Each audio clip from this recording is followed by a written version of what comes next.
Qədirxum günü çox mühüm gündür. Yaxşı keçirdin o günü. Çox böyük bayramdır. O gün əməllərindən biri oruç tutmaqdır. Oruç tutmaq.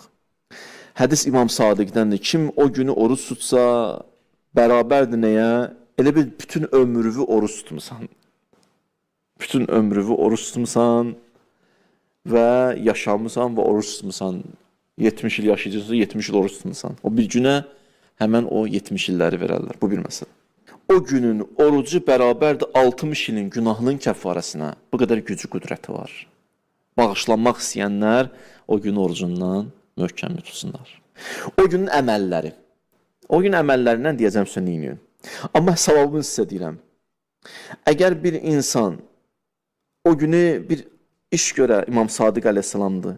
Nandı hədis. İnnəl əmələ fi yevmi qədir. Fi yevmil qədir.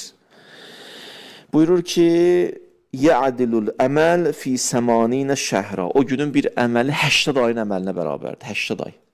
O günün əməllərindən biri nədir? İt'am eləməkdir, yedirtməkdir. Süfrə açasan, qonaqlıq verəsiz.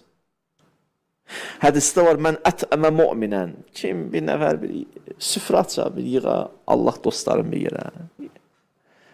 Əleyhissalam sevdalılarına bir yerə, əhl-i beyt sevərləri, iman əhlini bir yerə. Kəmən ətəmə cəmi'əl ənbiya və siddiqin. Elə bir süfrə açıb 124 peyğəmbərin